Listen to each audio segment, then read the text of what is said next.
unfortunately, I have some bad news about another one of our little dogs, called Kimi. She's like my little shadow. She follows me everywhere, and she's always by my feet when we're out walking. She never goes very far from me. She's always sleeping next to me. She's just a little sausage. I call it little sausage or little stinky pickle. Those things I call her. I call her some. She's got lots of little nicknames because she's such a little sweetheart.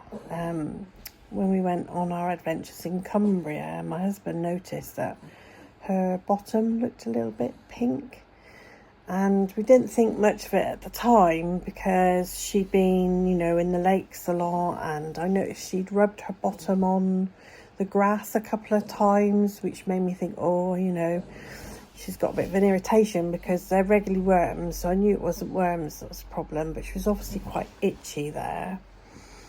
And we'd held off giving her usual haircut because we thought it might be colder in Cumbria and we didn't want her to get chilly. So when I come home, my first thing on my list was, because it was going to be warm for the next couple of weeks, was to give her usual haircut, because she has a haircut about every 3 months. She's really, really long furred and she's never coped very well with the heat of it. So I was giving her a haircut and I noticed that under her bottom and between her vagina was what looked like a lump. Now, initially we thought that she just had blocked anal glands, so I rang the vets thinking, she just needs to have her anal glands done. Went to the vet and the vet said straight away, this is not her anal glands. She tried to express them and there was just nothing in there to come out. And she was like, this is like she got me to feel it. She said, this is a proper hard, round lump. So what we thought was, maybe the anal glands had got infected, possibly, which does happen. So we put her on a course of antibiotics. She wasn't showing any pain at the time. She was comfortable. She was pooping, weeing, going to the toilet. She's absolutely fine. And then I could see that it wasn't getting any better, and the lump was actually pushing her tail up, so it was actually going into the top of her tail and pushing it up, as sort of like her tail couldn't sit straight. She didn't seem at that time to be very uncomfortable or anything. It just seemed fairly normal, apart from the fact that she had this big lump protruding out of her back end. And then we went back and she had an ultrasound, and the ultrasound showed that it was a solid mass of like 6-7 centimetres.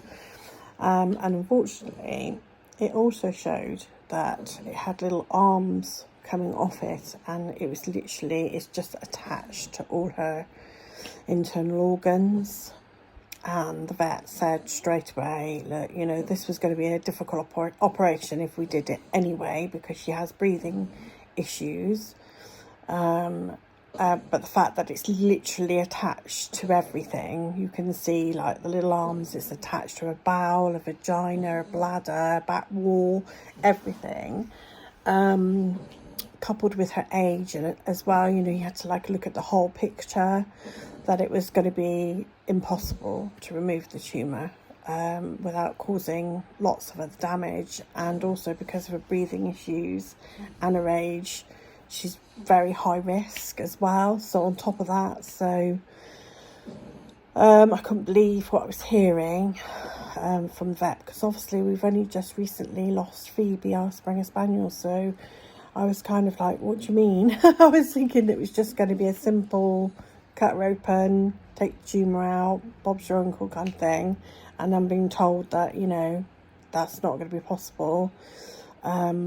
She said that they got a specialist there who would be very reluctant to even try without doing some massive CT scans with contrast, and even if she did that, she may not be willing to still do the operation.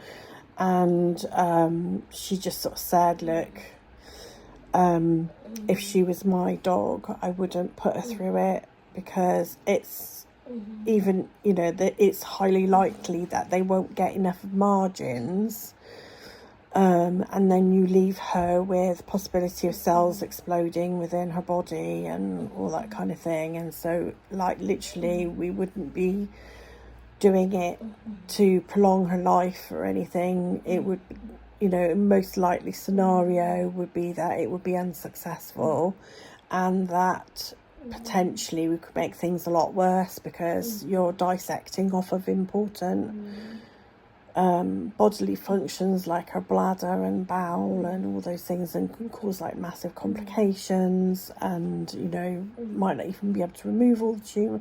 I mean, it's just really complicated. But, you know, the vet was saying, you know, it's quite likely, you know, that she could toddle on like this, because she's not showing any signs of discomfort or anything like that. She's eating really well, she's pooping weeing fine despite the lump, and that we could, you know, have some time with her at least, with the view that we may have to review things, you know, as she goes along. I mean, that was like,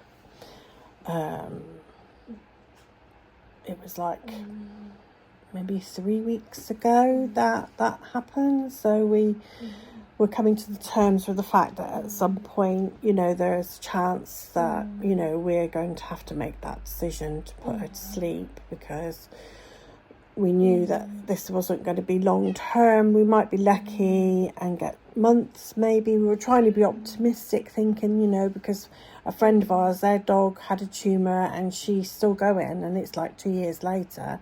She's never shown any signs of any discomfort, the lump's never grown, and So we were kind of being optimistic and hoping that Kimi was going to be the same, because she wasn't showing any signs of discomfort and everything. And then we went to Snowdonia for Hunky's birthday, and we came back, and about the day after we came back, she started showing signs of being in a lot of pain. So she started really, really panting a lot and shaking, and in the morning she was just shaking and panting like mad, and digging the bed, and couldn't get comfortable. She was really stressed out. I could tell she was anxious as well, and, you know, she just was not herself. So I spoke to the vet, and she said, unfortunately, I think you're going to have to make a decision with her, and I think it's going to be days rather than weeks, and that we can try and make her comfortable over the weekend so that you get to spend some extra time with her. But basically, you're going to have to make a decision. It might be that, you know, if the painkillers like give her total relief, that, you know, we could go on for a few more days, but, you know, you're talking about her quality of life as well. It's complicated because obviously, you know, like her personality, she's a very chirpy little girl, she's very sweet, and she's very happy to see you and loves you, and she's very human orientated. You know, she's still eating and drinking okay. She's been needing a little bit of encouragement with her food, but she has been eating and having treats and all that kind of thing. She's still pooping and weeing fine, although her poops are a bit more squished, so I would say. So obviously the lump is pressing on her rectum. They gave us heavy duty painkillers, and unfortunately she's getting about 75% for part of the day relief, and then when she has the gaps between the tablets, she's just showing signs of being in a lot of pain. She started really vocalising, and for her that's meant howling, which is kind of adorable, but you know that it's being caused by pain, being in pain and not understanding what's, you know, she doesn't understand what's happening to her. She's still panting when the painkillers aren't working, because obviously she's only getting so many hours relief from them, because they'll only give you them for 3 times a day. It's not like humans where you can take them 4 times a day.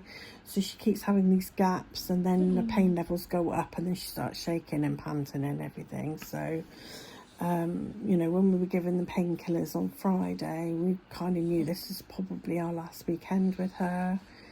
I had a good night with her Friday night. She slept all through the night. Then last night I had a terrible night with her. She just couldn't get comfortable. She came on the bed with me in the end, and then she did fall asleep. And then this morning she was in a lot of pain again, and then the tablets have kicked in. So she's sleeping. I can hear her sleeping. She's snoring now. But unfortunately, you know,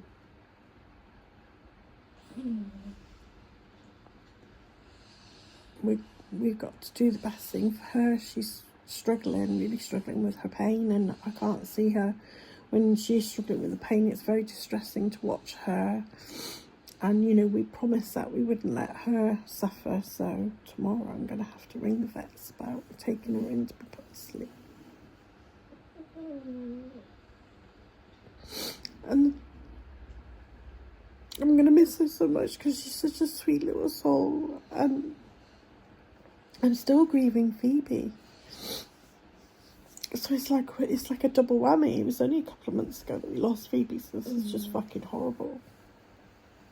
Especially because, like, she's like another one of my dogs. You know, Phoebe was like really bonded to me, and Kimmy's really bonded to me, and I'm really bonded to them, but I got to do the right thing for her, and I can't be selfish, even though it's really, really hard.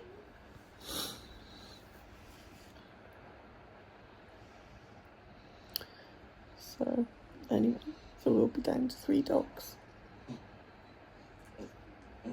As a trouble, you see, like 4 of our dogs are not 4 anymore, but 4 of our dogs are old, so we've got it still to come with the others as well.